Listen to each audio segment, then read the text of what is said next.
আসসালামু আলাইকুম। জসিন্তা জিনিয়া স্বাগত জানাচ্ছি এনটিভির দেশের খবরে। ক্রাউন সিমেন্ট শিরোনাম দেখছিলেন, এবার পুরো খবর। সরকারি চাকরিতে কোটা বাতিল ও 2018 সালে পরিপত্র পুনর্বহাল সহ 4 দফা দাবিতে সারা দেশে সড়ক, মহাসড়ক ও রাজধানী গুরুত্বপূর্ণ সব পয়েন্ট অবরোধ, বাংলা ব্লকেট কর্মসূচি পালন করছে শিক্ষার্থীরা। দুপুরের পর থেকে রাজধানীর শাহবাগ এলাকায় জড়ো হতে থাকে বিক্ষোভকারীরা।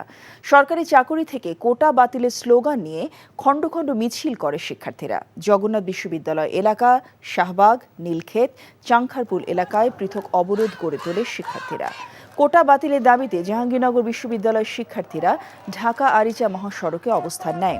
ঢাকা বরিশাল মহাসড়কে অবস্থান নেয় বরিশাল বিশ্ববিদ্যালয়ের শিক্ষার্থীরা। রাজশাহী বিশ্ববিদ্যালয় এলাকায়, বিনোদপুর কাজলা এলাকায় মিছিল করে বিক্ষোভকারীরা। চট্টগ্রাম বিশ্ববিদ্যালয়ের শিক্ষার্থীরা নগরীর 16 শহরে এশিয়ান হাইওয়েতে অবস্থান নেয়। ময়মনসিংহে অগ্নিবীণা ট্রেন আটকে বিক্ষোভ করছে কোটা বিরোধীরা। এদিকে কুষ্টিয়া ইসলামী বিশ্ববিদ্যালয়ের শিক্ষার্থীরা কুষ্টিয়া খুলনা মহাসড়ক অবরোধ করে রেখেছে।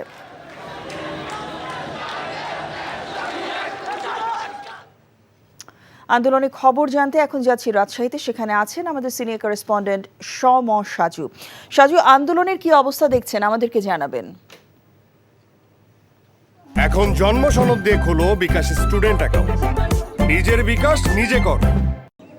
হ্যাঁ জসিন্তা, আমি এই মুহূর্তে আছি রাজশাহী বিশ্ববিদ্যালয়ে সিনেট ভবনের সামনে যে প্যারিস রোড, সেই প্যারিস রোডের শিক্ষার্থীরা এখানে অবস্থান নিয়েছে। তারা অবস্থান নিয়ে এতক্ষণ বক্তব্য দিচ্ছিল এবং এই মুহূর্তে তারা যে কোটা বিরোধী যে আন্দোলন করছে, সেই আন্দোলনের সমর্থনে তারা এখন পথ নাটক প্রদর্শন করছে শিক্ষার্থীদের উদ্বুদ্ধ করার জন্য।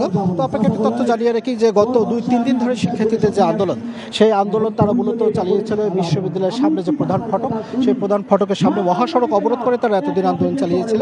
তবে আজকে তারা মহাসড়কে যায়নি, তারা এই বিশ্ববিদ্যালয় ক্যাম্পাসের মধ্যে অবস্থান করছে এবং এই মুহূর্তে প্যারিস রোডে তারা এই যে তাদের যে কর্মসূচি, সেই কর্মসূচি তারা পালন করে যাচ্ছে।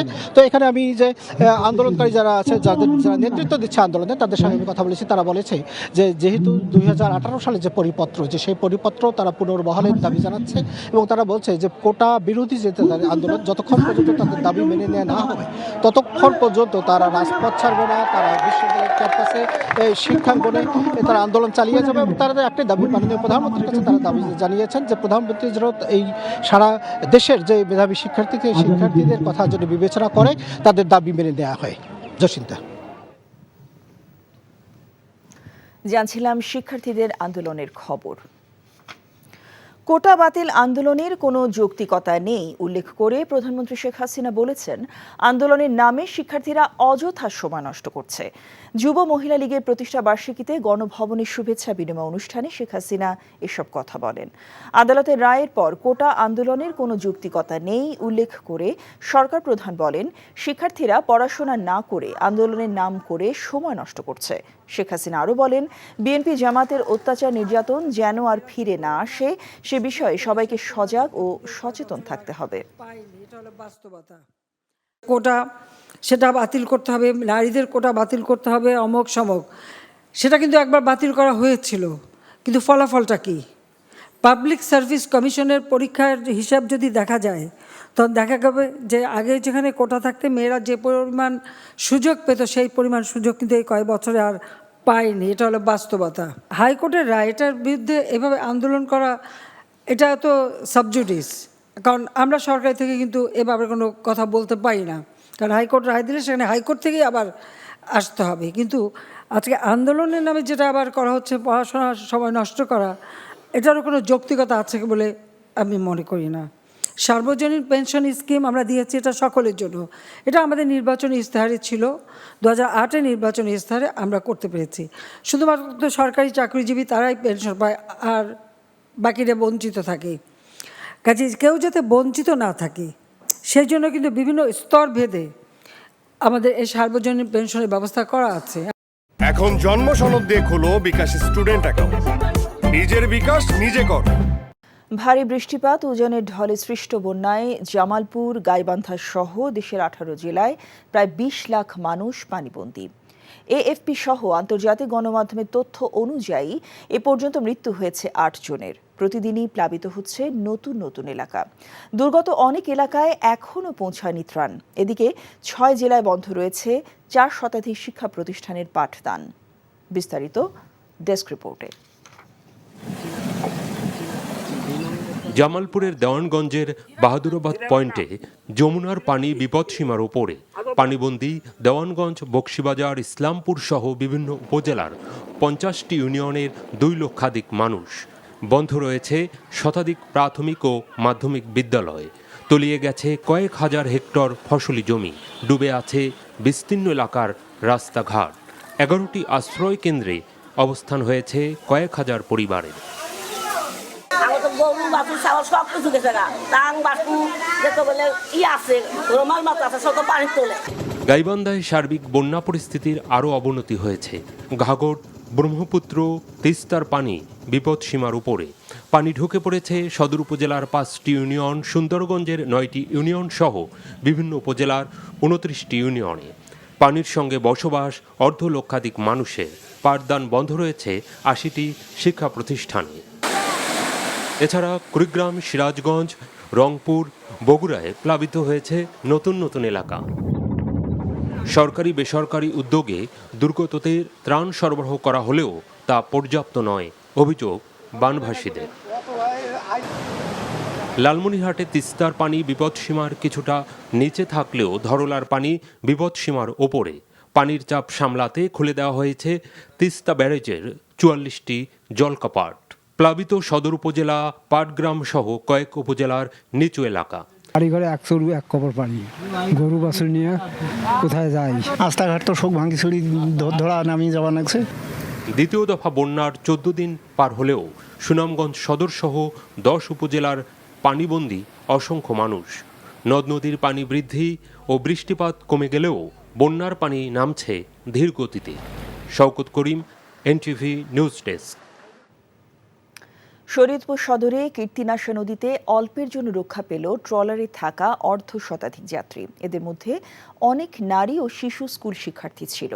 পুলিশ জানায় সকালে স্কুল শিক্ষার্থী সহ অর্ধ শতাধিক যাত্রী ট্রলারে করে নদী পার হচ্ছিল। ট্রলারে ধারণ ক্ষমতার চেয়ে কয়েক গুণ লোক বেশি থাকায় নির্মাণাধীন সেতুর পিলারের সাথে ধাক্কা লেগে ট্রলারটি কাত হয়ে ডুবে যায়। এ সময় ট্রলারে থাকা অর্ধ শতাধিক যাত্রী নদীতে পড়ে যায়। এলাকাবাসী দ্রুত নদীতে নেমে অন্য ট্রলার দিয়ে শিক্ষার্থী, শিশু ও বৃদ্ধদের নদী থেকে উদ্ধার করে। মাদারীপুরে প্রকাশ্য দিবালোকে বিকাশ কর্মীকে কুপিয়ে 18 লাখ টাকা ছিনিয়ে নিয়ে গেছে দুর্বৃত্তরা। সকালে বিকাশে বিক্রয় কর্মী আল আমিন ও হাসানুদ্দিন জেলা ডিস্ট্রিবিউটর হাউস থেকে রাস্তি সেতু হয়ে হাউসদি বাজারে যাচ্ছিলেন। এ সময় 2টি মোটরসাইকেল এসে দুর্বৃত্তরা তাদের গতিরোধ করে। আল আমিন মোবাইল বের করলে তাকে কুপিয়ে জখম করে, আর হাসানুদ্দিন দৌড়ে পালিয়ে নিজেকে রক্ষা করে। স্থানীয়রা আল আমিনকে উদ্ধার করে সদর হাসপাতালে নিয়ে যায়। এ সময় তাদের সাথে থাকা 18 লাখ টাকা ছিনতাই করে নিয়ে যায় দুর্বৃত্তরা। ঝালকাঠির রাজাপুরের সাতুরিয়া সরকারি প্রাথমিক বিদ্যালয়ের 5ম শ্রেণীর একটি কক্ষে পলেস্তরা ধসে 5 শিক্ষার্থী আহত হয়েছে। আতঙ্কে শিক্ষার্থীদের ক্লাস বর্জন করেছে। আহত শিক্ষার্থীরা জানায়, বিদ্যালয়টিতে আগে থেকে শ্রেণীকক্ষে পলেস্তরা খসে পড়ত। সকালে ক্লাস চলাকালীন সময় 11:15টার দিকে হঠাৎ বিকট শব্দে ভীমসহ পলেস্তরা ধসে পড়ে। শিক্ষার্থীদের মাথায় পলেস্তরা পড়ে আহত হয়। এই ঘটনার পর শিক্ষার্থীদের মধ্যে আতঙ্ক ছড়িয়ে পড়ে।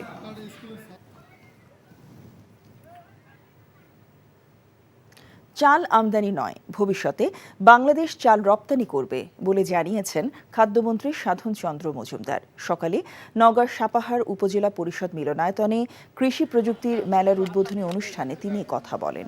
কৃষি প্রণোদনা সরকারের পরিকল্পিত ও সময়োপযোগী পদক্ষেপ উল্লেখ করে খাদ্যমন্ত্রী বলেন, সরকার সব সময় কৃষকের পাশে আছে। পরে মন্ত্রী 1210 জন কৃষকের মাঝে বিনামূল্যে সার ও বীজ বিতরণ করেন। কিশোরগঞ্জের শোলাকিয়া ঈদগাহ ময়দানে জঙ্গি হামলায় নিহতদের স্মরণে শোক সভা করেছে স্থানীয় প্রশাসন। সকালে শোলাকিয়া ঈদগাহ সংলগ্ন আজিমুদ্দিন উচ্চ বিদ্যালয়ের পাশে স্থাপিত নিহত কনস্টেবল জহিরুল ও কনস্টেবল আনসারুলের প্রতিকৃতিতে ফুল দিয়ে শ্রদ্ধা জানান জেলা প্রশাসক মোহাম্মদ আবুল কালাম আজাদ ও পুলিশ সুপার মোহাম্মদ রাসেল শেখ। পরে জঙ্গি হামলায় নিহত গৃহবধূ ঝর্ণা রানী ভৌমিকের স্মৃতির প্রতিও শ্রদ্ধা জানান তারা। 2016 সালের 7 জুলাই ঈদ উল ফিতরের দিন শোলাকিয়া ঈদগাহ সংলগ্ন আজিমুদ্দিন উচ্চ বিদ্যালয়ের পাশে পুলিশের চেকপোস্টে জঙ্গি হামলা হয়।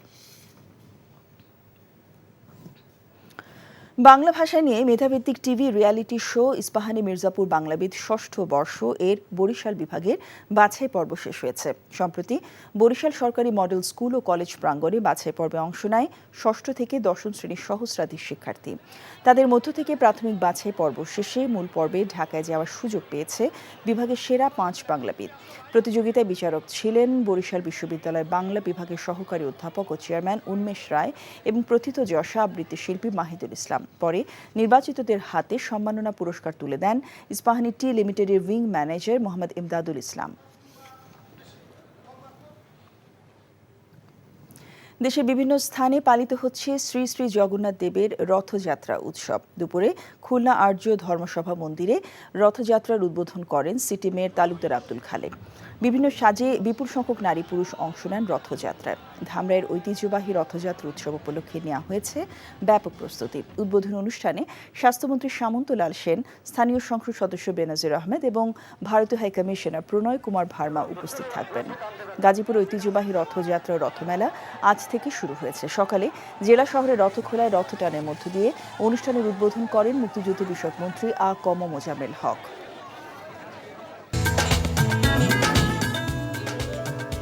এই ছিল দেশের খবরে। এই খবরের ভিডিও সহ আপডেট জানতে ভিজিট করুন NTV অনলাইন www.ntvbd.com। এছাড়াও NTV জনপ্রিয় সব অনুষ্ঠান ও খবরে আপডেট জানতে ভিজিট করুন আমাদের ইউটিউব ভেরিফাইড ফেসবুক পেজ।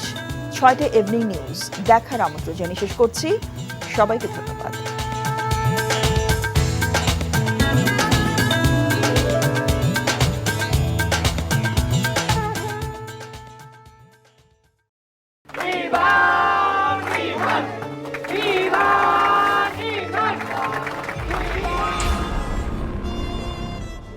তুমি নিজের জীবনটা শেষ করলে, সাথে আমারটাও শেষ করে দিয়ে গেলে।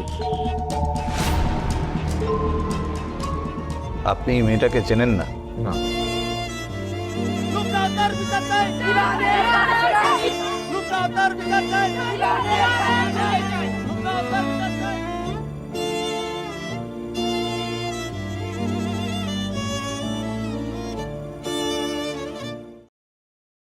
এখন জন্ম সনদ দিয়ে খোলো বিকাশ স্টুডেন্ট অ্যাকাউন্ট। নিজের বিকাশ নিজে কর।